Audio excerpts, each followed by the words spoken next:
Try natin yan kay ayan, Fajar Bali Scooter Rental. We have a discount of 80. What's your name again? Jay. Kuya Jay. So ito na nga yung sinasabi ko. Nasa left side ang vehicle. Grabe ng traffic. Kanya-kanya ng paraan saan dadaan. Another view ng temple dito tayo na side.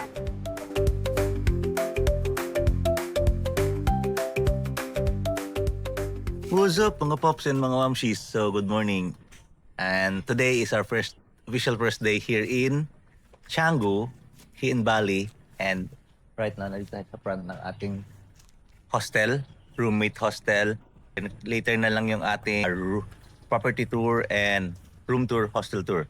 So ayun, ang first order of the day natin dito ngayon ay maghanap ng motorcycle rental around Bali. So yun ang gagamitin natin for 4 days na i-explore natin pwede natin i-explore around Bali using motorcycle. So siyempre DIY. So mostly ang magiging vlog series natin ay exploring Bali via motorcycle kung worth it ba na hindi pa rin tayo kumukuha ng mga fluke activities na nakagawian natin na puro DIY lang. So ngayon magmumotor tayo. Try natin up to Gate of Heaven. Doon medyo malayo-layo yon, pero nakamotor pa rin tayo. So ngayon explore natin hanggang doon. Maghanap ng motorcycle rental. The cheapest motorcycle rental na makita natin. So samahan niyo ako. Try natin yan kay ayan, Fajar Bali Scooter Rental. Kasi pag sinearch nyo sa Google for trusted rental here in Canggu, ayan ang sinasuggest niya. Number one choices niya, I see Fajar. So hanapin natin. Okay. Hello, good morning. Motorbike rental. Yeah. Do you have available like Vario 1 to 5 today? 125cc. Yeah. We have.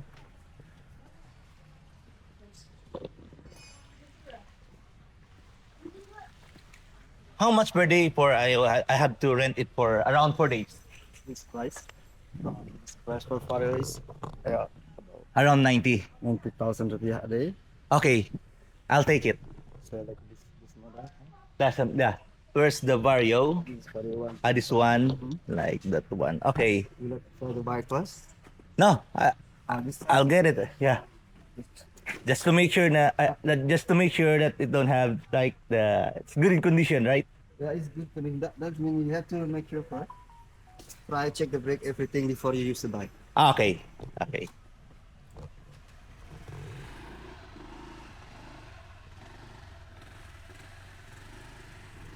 Tinesting niya muna kung okay yung brake ng bikes. Ayan naman. So ayun. Good naman siya. Can I go up to Lampuyang with this bike? Okay, so but only around Bali. You cannot cross island with the bike. Okay. I'm going to Nusa Penida, but I'm going to leave that in Sanur. Right. Okay. Try the bike plus. Okay, I'll try it one. So, testing ko na rin yung bike. Okay naman. Kaso lang yun nga lang, madami siyang medyo, ayun, like this one. And then, sa harap. Dapat natin i-double check yung mga ganon. Kasi pag soli natin, baka sa atin i-blame. Like this one, naka na, zip tayan. This bike has so many accidents already. Yeah, this rental. Yeah, it's rental. Yeah, this one. This one. So, okay na to for 90 per day. So, yun na lang nga. Documentation na lang talaga sa mga gasgas. Ayan. Like this one. How about the gasoline? What's the deal? When I rent it, it's full tank? No, it's less than 1 liter. Less than 1 liter. You have So, to fill up by yourself. So. yeah, and then when I return it, This is less than 1 liter. less than 1 liter again. Ah, Okay, no problem with that. There. We're all good. Ayun, nakabinigyan pa tayo ng discount ni Kuya ng 80.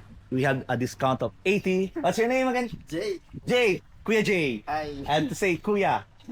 In Pinoy, we say Kuya. Kuya. Like brother. Oh yeah, Kuya. Kuya Jay. Yeah. And highly recommended nga tong Fajar. Kasi nga, sa Google, it is meron siyang para I think 4.9 rating for motorcycle rentals here in Bali, particular here in Canggu. So ayun. So ito mga kasama natin for 4 days. So medyo oldie na siya. Siyempre, puro siya gas-gas kasi nga marami na siyang pinagdaanan dito for cycle rental. So off we go. Yeah, you Okay. can. Thank you. Ay, helmet. Yeah. Ay, the helmet. All right. Yeah. The free helmet. Take care, Pete. Enjoy your trip, yeah. Yeah. Thank you. Thank you. Terima kasih. Terima kasih. Terima kasih. Alright. Ayun, kamote rider na tayo ngayon. So, balik muna tayo sa hostel and prepare for the slight exploration dito sa Canggu. So, we're ready to go. Ito magiging setup natin. Meron tayong chest strap para dito natin ililipat itong ating Ace Pro, ating cam. And then, syempre, meron pa rin tayong helmet.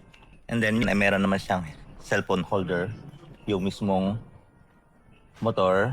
And then, by the way, a little trivia. Dito sa place natin sa Canggu, yun na nga, ang spelling is Canggu, pero this pronounce it as Canggu. Ito yung place, one of the places dito sa Bali, mga famous places dito sa Bali, to name like Ubod, Seminyak, Canggu, Uluwatu, Nusa Dua, and Kuta. Yun ang mga 6 famous places dito, na usual places dito sa Bali na nag-stay yung mga foreigners or mga tourists. By the way, Canggu is parang yung place siya is parang usually para sa mga digital nomads. Medyo may party siya pero not too loud. Unlike sa Kuta, masyado siyang high energy, maingay, and chaotic. And then kung halimbawa naman ay ang gusto nyo na lugar ay parang retreat from the city, yun yung Ubod. Doon yun, malayo. And then walang masyadong mga nightlife. Tahimik talaga. And then yung Seminyak naman ay more on mga villas and parang luxurious siya. And then yun namang Uluwatu, medyo malayo rin, pero scenic siya. And love ng mga surfers kasi malapit sa dagat. And then yung Nusa Dua, medyo malayo. Yun yung pupunta natin na another island siya. Meron tayong itinerary doon. Doon tayo mag-snorkeling. So, tama ng dada. So, let's go! Explore natin Canggu, downtown area o yung kanyang mismong sentro, and then pupunta tayo sa Tanalot. Doon tayo mag-antay ng sunset. It's already magpo-4 pa lang pala. And then wala naman time difference ang Indonesia and Philippines. And the weather is good, hindi ganoon kainit, pero makulimlim. And then merong minsan na ambon siya pero saglit lang. Tapos hihinto naman kaagad. So sana ganun lang lagi ang ating ma-experience dito. So ang challenging part dito sa pagdadrive dito, nasa right hand sila. So sa lubong, di katulad sa atin, nasa left. Ang motor ay nasa right. Pero dito, nasa left ang motor. Tapos, tama ba? Tayo dito, tama, nasa left ang motor. Ayun. Kaya, pero pag Pinoy ka, sanay ka naman kasi tawag dyan, ka-counterflow. Para isipin mo na lagi, nasa counterflow ka, lane ka lagi. So anyways, tama ng dada. So let's go.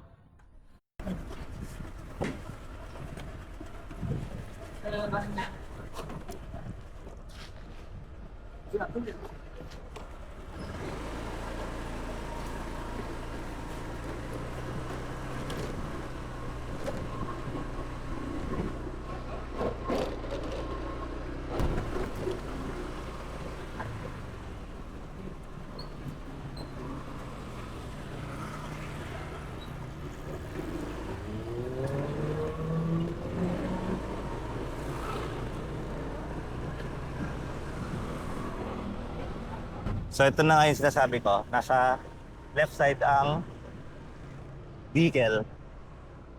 Kasi yung driver nandito sa yung sa kotse, nandito yung driver sa right hand drive.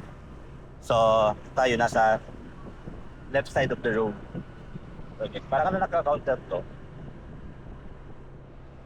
Presence of mind lang lagi minsan kasi nalilito rin ako. Pag halimbawa, galing sa pagliko,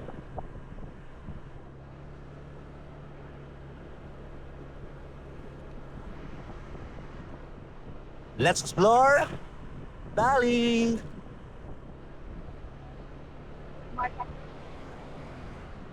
Kailangan pala natin maghanap muna ng gasoline station kasi meron lang doon tong 1 liter. And then, pag ibabalik, at least 1 liter pa rin yung ano, kailangan parang tira lang niya. Abutin pa yata tayo ng ulan. Pipito Market. May Pipito Market. Ayun, ang laki Pipito Market. Kita ba yun? Yun nga lang ang ano, pag nasa Badiaan, chest drop, gusto mo lumingon sa gilid, hindi mo ano, papapakita yung mga nasa gilid mo. Unlike sa helmet strap, kikita yung ano, kung anong gusto mong i-point. Ito na, naambon na. Ngayon labot pa tayo ng ambon. Yun lang. Inabot na tayo ng ulan. Mga riders, nagpasilong na rin yung mga riders. Then patila muna tayo. Meron naman akong raincoat pero dito lang sa ano, pang upper lang dapat. Siguro meron dyan bentang raincoat na ano, ayun o, parang poncho type. Tignan natin kung magkano. Tuloy tayo. Tumila ng ulan. Ganitong ulan nila rito, biglang babagsak. Ulan nila biglang babagsak, tapos bigla namang itinto. Malapit na naman yung pupuntahan kasi natin na Tanalot. Almost ano lang, 15 kilometers lang away sa ano, doon sa hostel.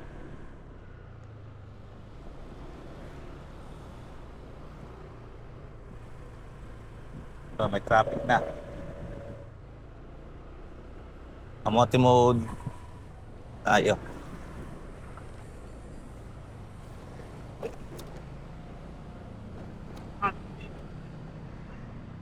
Basta, grabe ng traffic. Haba ng traffic na to.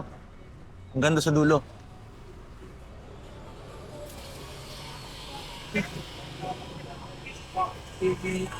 Yan o, haba ng traffic.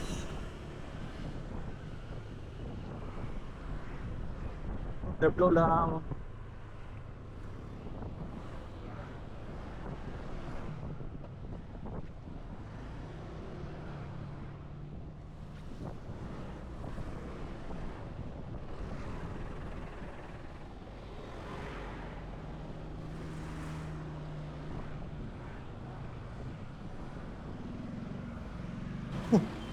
Grabe ng traffic.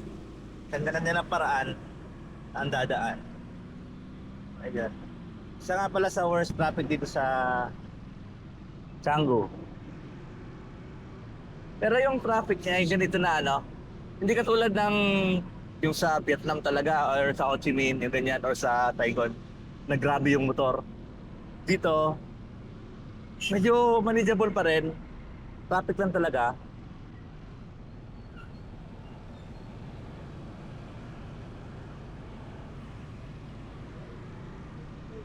Lusot lang ng lusot. Ngayon, buti lang itong nakuha natin motor ay Honda Click. Eh, sanay tayo na Honda Click ang gamit sa Philippines. Kaya okay lang. Pero ang maganda siguro kung dala natin dito ay Aerox. Ayun, may mga traffic police.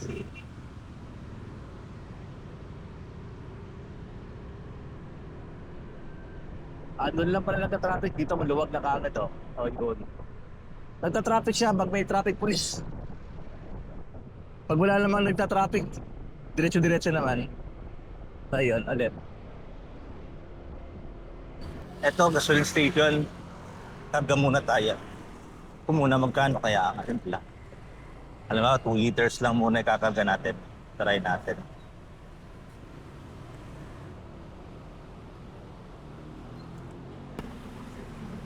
Magkano per liter nila? 12 point. Hindi ko mabata. Ayun. How much? 35. 35.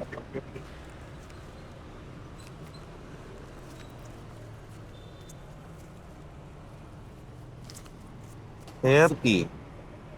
5. Okay. Ayan, thank you. So 3 liters lang kinarga natin. Ayun na, full tank na siya. Tama-tama lang talaga na. So estimate ko ng 3 liters. So 35, mamaya na tayo mag-convert. O sino to?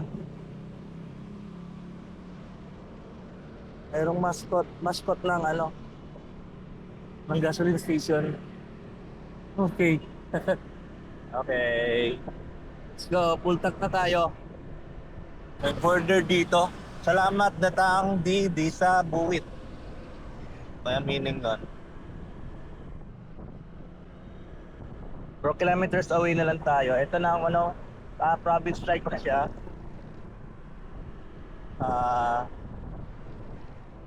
Ay, na. Parang ano na siya. Hindi na ganun ka-chaotic.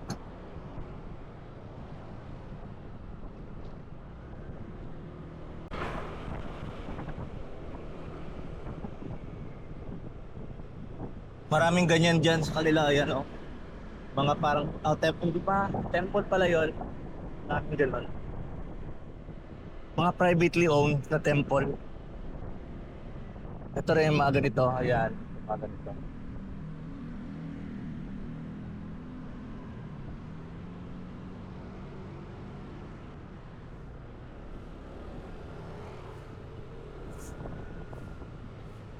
Maambon na naman, sana wag lang lumakas. Pero malapit na tayo. Kilometers away.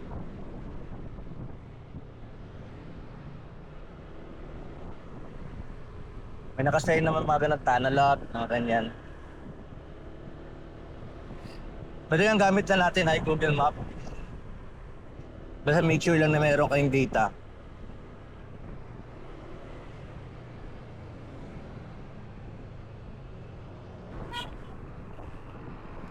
Nakalagay rito, ayan. DTW Tanalot. So picture na tayo rito.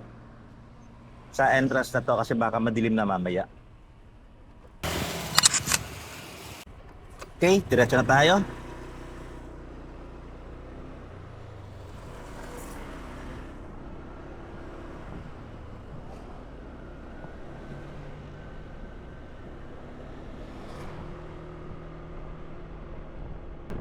And then pagdating dito, may nakalagay visitor.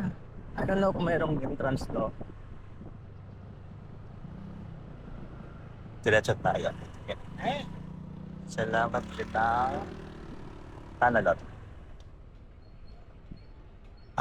Parking area. Ayun, parking area ng mga motorcycle. May ticket nga. So, mamaya na lang yung info ng ating. Ano kung pwede pong ipasok yung sa motor? Pwede pong ipasok yung motor? How much? Hello, how many people? One only? 75. 35 including the motorcycle? Only entrance. Only entrance. And then where will I pay for the parking? Okay, yeah, 78 with parking. Okay. 35. Sorry, 78,000. 75. Okay. 78 with parking. Including the Yeah. parking. Yeah. 75. Wait. So yun, ito ang rate. Kita naman siguro. Foreigner pala 75. So kanina kasi sabi, akala niya domestic lang. Kaya sabi niya 30 plus parking na 5. 3 ang parking. So 75 plus 3. Pero bakit? Free na siguro yung parking, di na siningil yung parking. So sana, ito na yung lugar na to. So mamaya natin explore. Parking muna tayo. We're here and then doon na tayo nakapark. And then explore natin yung lugar. So, what's Tanalot is famous for? Yun yung kanilang ba't laging parang? Sorry sa parang na word. Famous for Sea Temple. So, iconic place here in Bali. Must see pag nandito kayo. Ito na, meron mga dumating na tourist bus. Wait lang, yung susi natin. Oh, may mga icons na rito. Like this one. Search nga natin kung ano ang religion ng Balinese. Kasi hindi naman siya. Hindi naman siya Muslims. So, Hindu, Balinese Hindu. Like that one. So, correct na lang mamaya. So, search natin kung ano ang trivia natin about the religion of Bali. So, yun.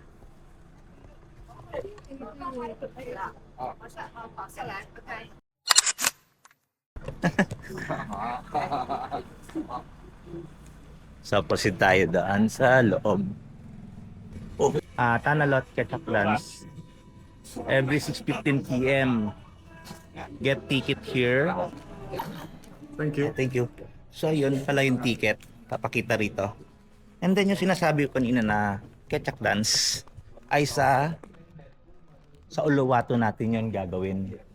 Hindi dito sa Tanalot. Although, meron din dito. Pero, the best ng Ketchup Dance or Ketchup Performance ay dun sa Uluwatu. Yun yung pupunta natin bukas. So, dito banda, pagpasok ay ayun, puro na mga souvenirs and shops. By the way, may ano din doon, Circle K. Tapos mura doon ng tubig kung kailangan ng tubig. So, yun, explore mo natin dito. Ayan. Papunta sa doon mismo sa temple. So mula doon sa Circle K, eto, sundan lang natin yung signage to Tanalot Temple. So, left side tayo rito. Diretso na tayo sa Tanalot para makita natin. Although, 4:45 pa, ang best time na explore yun ay sunset. Pero tignan pa rin natin during itong maliwanag pa. Ito na. So more on souvenir shops. Ayan na nandito. Meron ditong parang elephant pants. 50,000 IDR. So comparing sa price ng kanin 50,000. So kung compare natin sa elephant pants sa Bangkok ay around 80 Thai baht. So that is around 160 pesos. Yung ano naman ay 45 IDR. So convert na lang natin para magkaroon ng comparison ng mga yung sa elephant pants lang particularly. So more on souvenir shops ulit. This whole stretch is mga souvenir shop. And then meron ding syempre money changer. And dito ayun, meron tayong nasasalubong ng mga naka-traditional Balinese damit. By the way nga pala, tama nga yung anong nabanggit kanina, ang religion dito sa Bali ay majority ay Balinese Hinduism. Ayan. Na auntie. Ayan.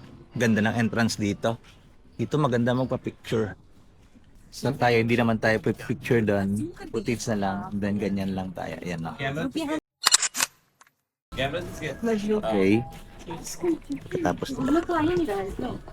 ayan sila kuya. Pwede naman siguro dumiretso muna kasi matagal pa naman sila. So ayan. Ayan. So dumaraan. So hindi nila ma-control siyempre yung dumaraan. Pero yung ganyan ay doon natin ma-experience sa Gate of Heaven sa Lampuyang. So ayun, temple.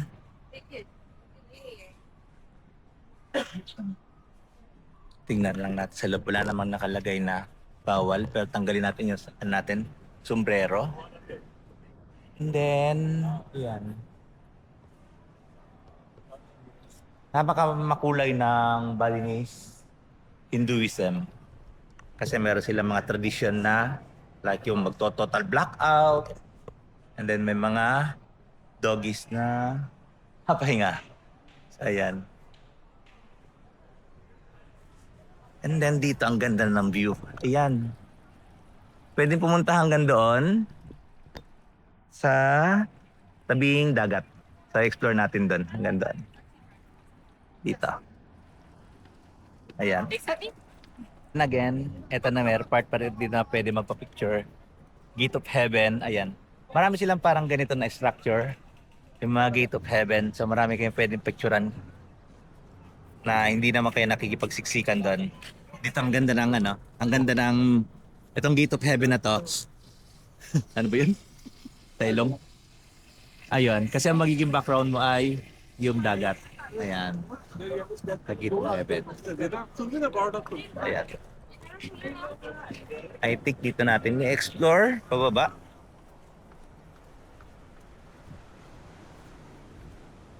Ayun. Oh, ha? Mamaya sunset na dyan. Against the light pa tayo. Ayan. And then, ayan. Amazing. Ganda. Worth it pumunta rito. Worth it yung 75,000 na entrance fee.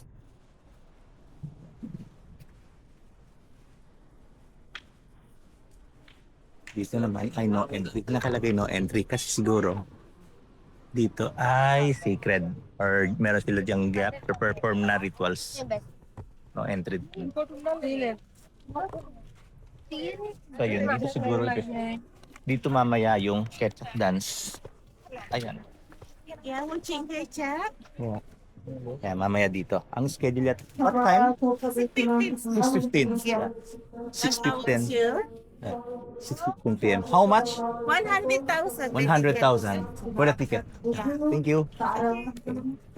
So ayun, 6:15, 100,000. Kung hindi na punta kayo, wala kayong time pumunta ng Uluwatu, and then hindi naman kayo manonood doon ng Ketchak Dance, meron din dito. Actually mas mura yata rito. Kasi kung 100,000, nasa mga 350 pesos I think. Kasi dun sa Uluwatu, pag tinignan mo sa Klook, almost 500 pesos yung yung entrance sa Uluwatu dun sa Ketchak Dance. So, ito na muna tayo. Laki ng OMG, ang laki ng Kaya pala, ang laki ng alon. Grabe. Grabe. Ayan. Ayan yung famous Sea Temple. Ayan. Ayan siya. Try natin akyatin. Pero appreciate po natin dito. Kaso lang, ayun na nga. Against the light. Ayan. Pero ayun, lalaki ng alon. Tara.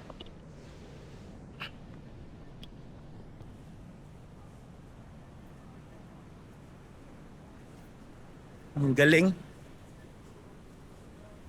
Ang galing talaga, oh. Puro tayo, ang galing. Ayun, meron dito yung tinatawag nila na famous naman ito, yung Holy Snake. Ay, andyan part. Yung part na yan. Andyan yung Holy Snake. I don't know kung anong snake pa talaga, pero ang nakita ko aso. Andyan ba yung Holy Snake? Ayan. Lapitan natin.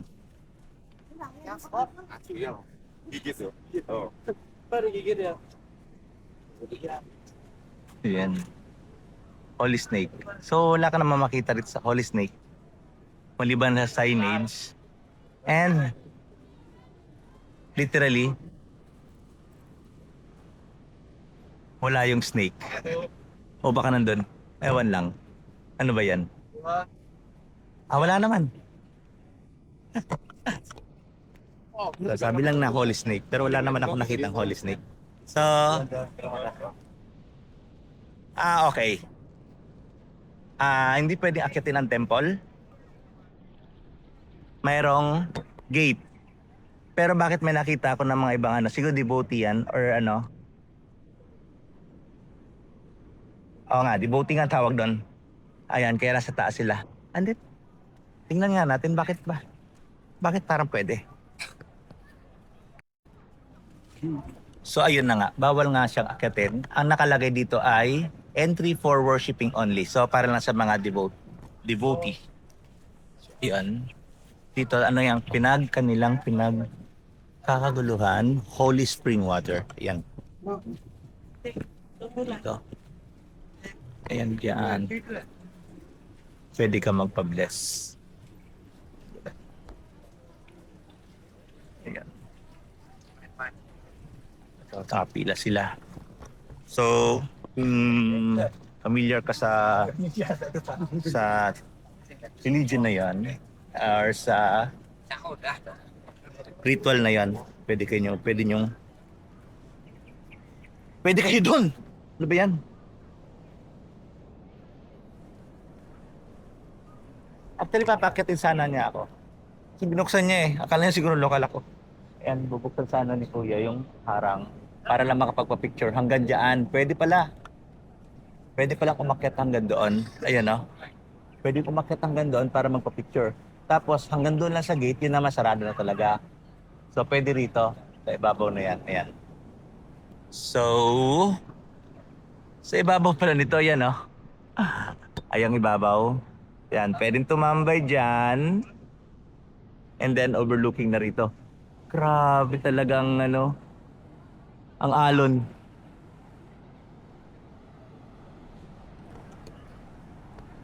So enjoy muna natin dito. Napakita ko na sa inyo, 360 lang. Ayan.